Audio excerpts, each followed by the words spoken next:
Greetings guys, gals, and non-binary pals, and welcome to the Adventure in Books. My name's Ren, and today I'm doing the BookTuber Newbie Tag. Now, I'm gonna just say it's not a new channel per se, but I'm newly starting the BookTube thing. So, question 1.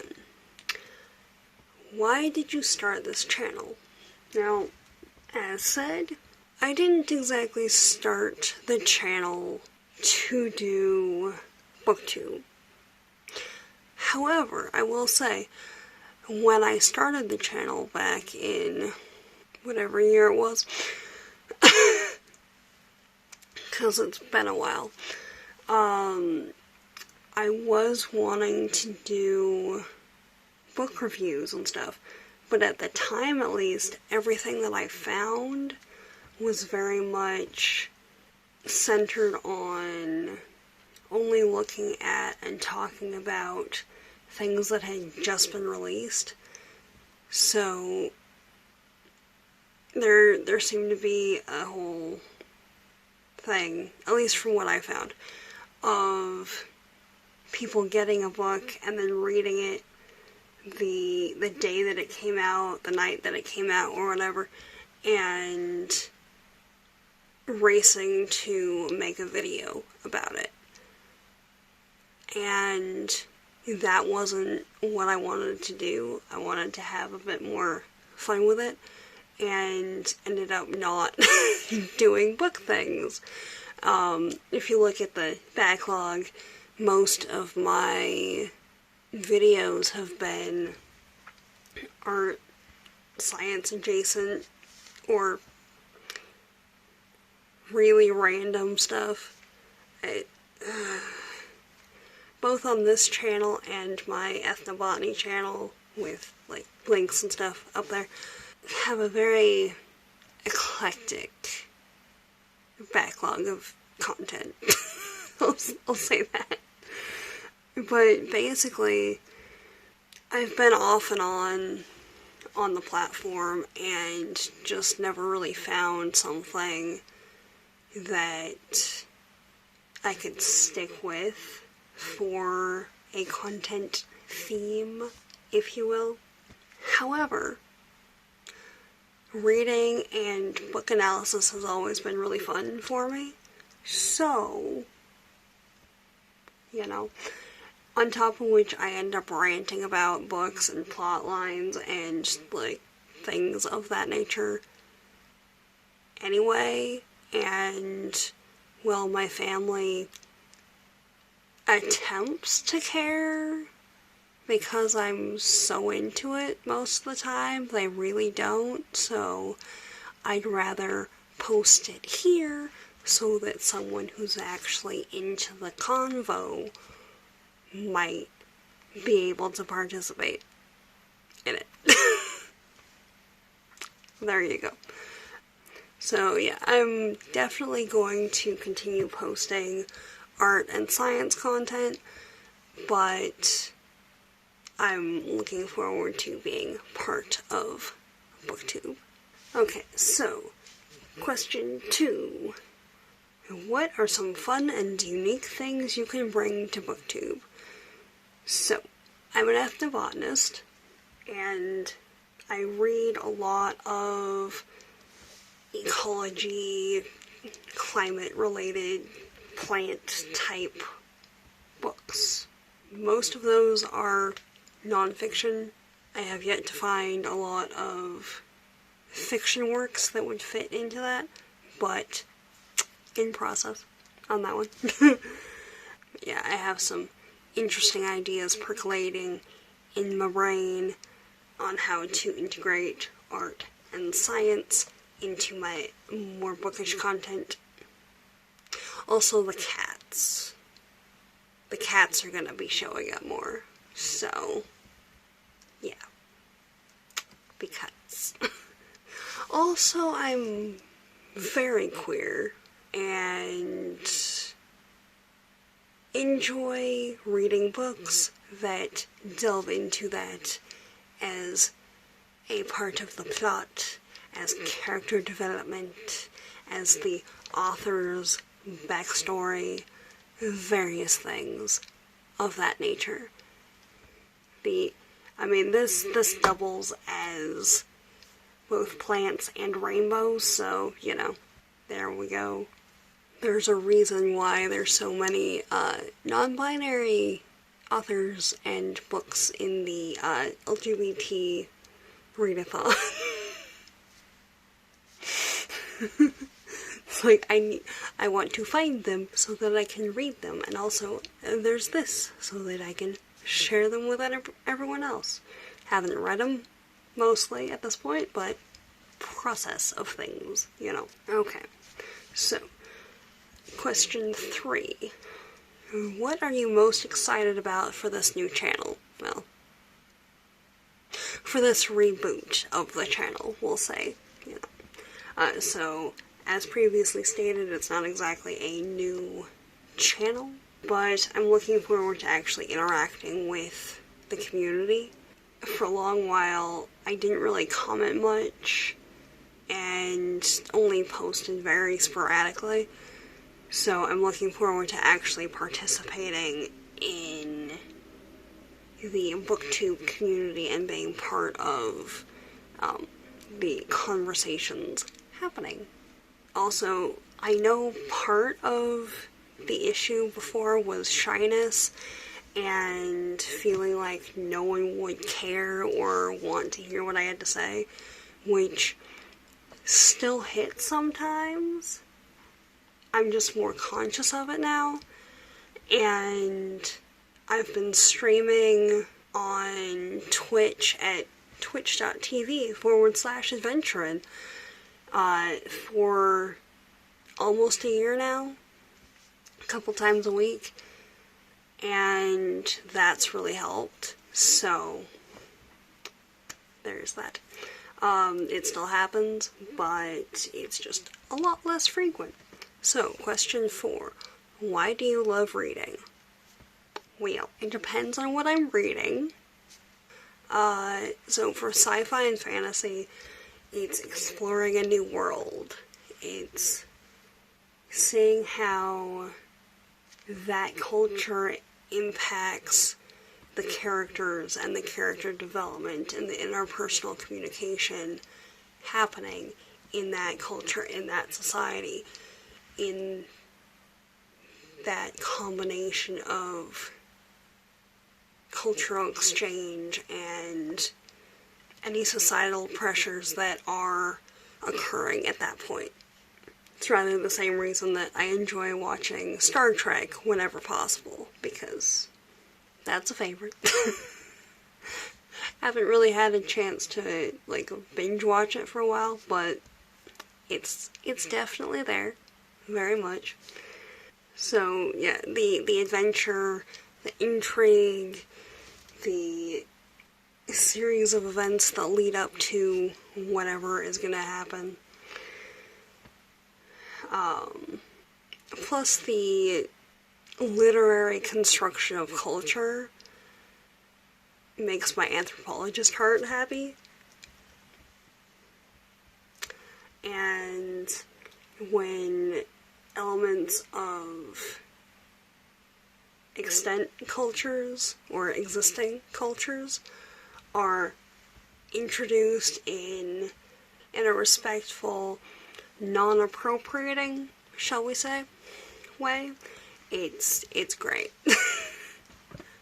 When I run into something where that does happen, it's just no. But when it's just presenting actual facts and presenting it in a respectful manner, it's great. I love it. Nonfiction tends to be for research, and if it's not a topic that I'm being forced to delve into for class, which, at least at present, is not a thing that I'm dealing with, I really love the process of amassing, correlating, and relaying data in a way that makes potentially complex narratives easily, or at least more easily understandable to the general public. So, okay, question 5. What book or book series got you into reading? Okay. It depends on which round of reading tendencies we're talking about here. I tend to kind of operate on a pendulum situation, or I have in the past at least. I think I've kind of gotten a hang of that and what usually triggers it, so that I don't overload on a particular thing, which is also why this channel has been so eclectic. It's been a combination of trying to find what I want to actually stick with and needing to do multiple things so I don't burn out on one. So I've gone through a number of heavy reading periods and hit burnout, or just got too busy, or what have you, and stopped. So there's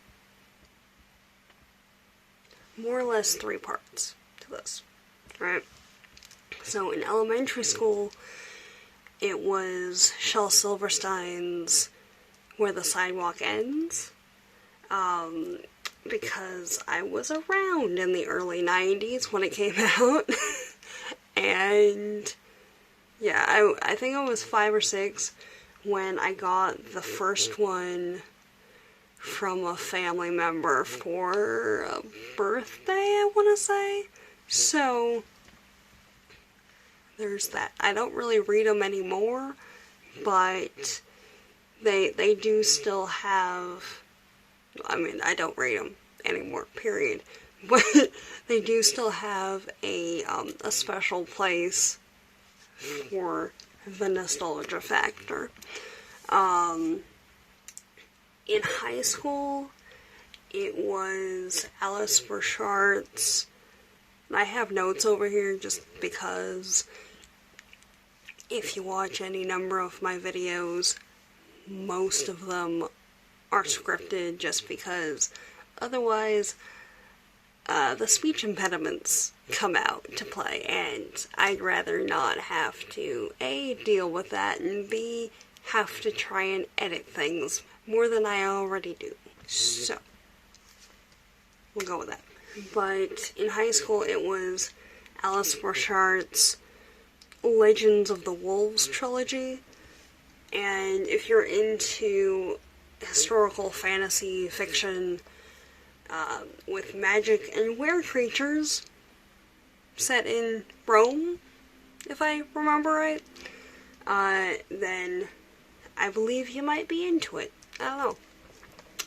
Might be something to check out. Somewhere around here, I should still have my copies, and I kind of want to do a revisiting of that to see what Adulterin thinks about them, because angsty 13 to 16-year-old Rin was very much 14 to 17-year-old Rin was very much into that. Also, yes, they are romance novels, so be aware of that going in. Most recently, it's not been a particular series per se, but as I read so much botany-related nonfiction, and because literary analysis has been a thing that I do anyway, and is really fun to do, to pull apart the threads of the narrative and see where the story came from and what might have influenced the author to do certain things with the plot and the characters and why things are the way they are. Again, anthropology and things and why humans do what they do.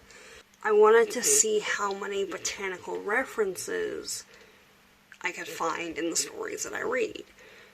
And there's rather a lot. I mean, I was expecting there to be a lot because botanical symbolism happens very frequently, just in colloquialisms and everything else. It is very much a part of the lingua franca, generally, the common tongue. But the YouTube literary analysis part of it kind of started when I was going through the legal drug manga series last year,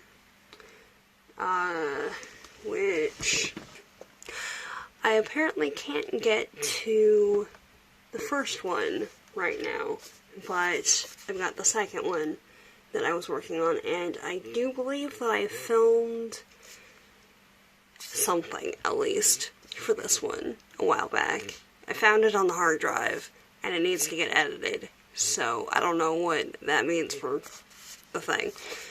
Might end up having to refilm it, I don't know, we'll see. But that's going up, presumably soonish.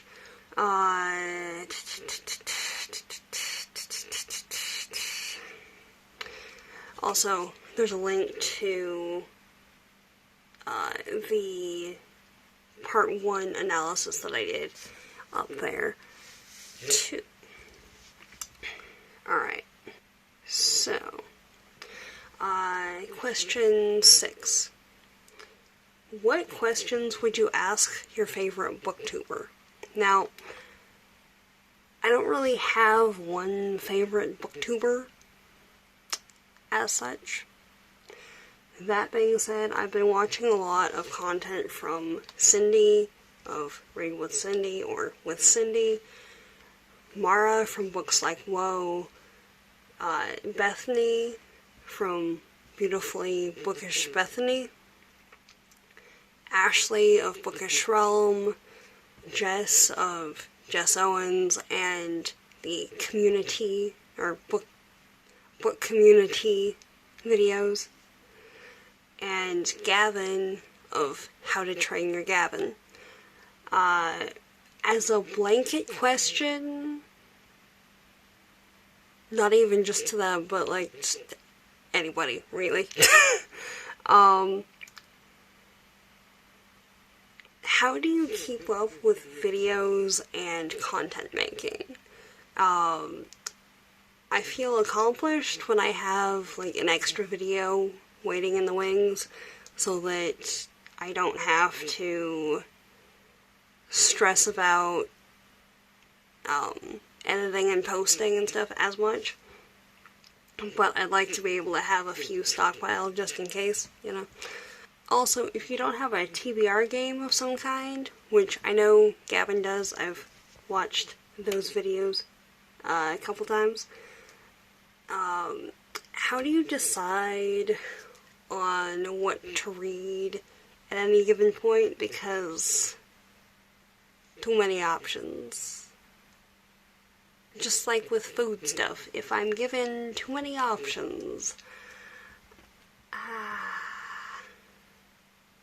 if there's like one or two, then okay, fine, I'm good, but I'm currently trying to come up with something that I can do with the cats, I think, that might help sort that out. I don't know, we'll see. So, there's that. And question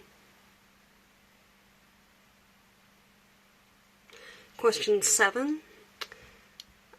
What challenges do you think starting a BookTube channel will be the hardest to overcome? Now, BookTube specifically, not really on this.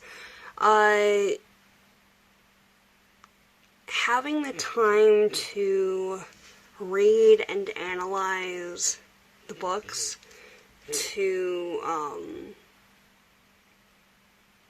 do a proper in-depth review is,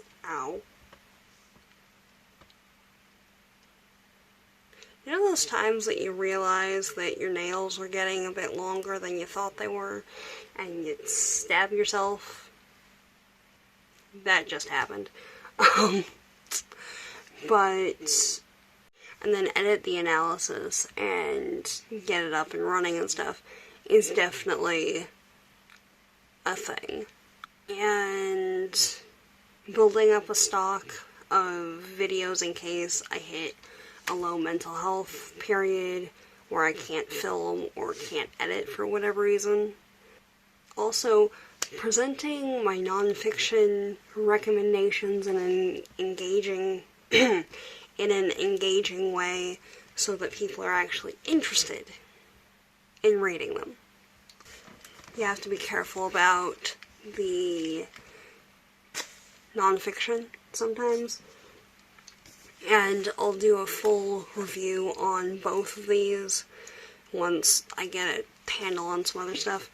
But this one is great. It's botany and ecology from an indigenous perspective, talking about indigenous wisdom and science and how, in this context, First Nations in the U.S. interacts with nature and the botanical world. So yeah, would highly recommend Robin Wall Kimmerer's Braiding Sweetgrass. She also did a book about moss. I can't remember the title at the moment, but looking forward to exploring that at some point too. As opposed to The Spoke the Plant. Would not recommend. Would not. It's basically, it's trying to approach the same thing in the same context, except this one is not by an indigenous author, and you can tell because it's very much the exoticized other versus this where it's reclaiming heritage. So that's the end of the newbie tag.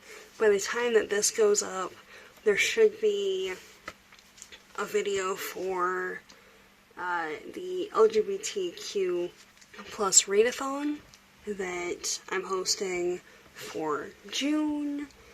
There's going to be some more readathon stuff coming up. I'm working on a few vlogs and a few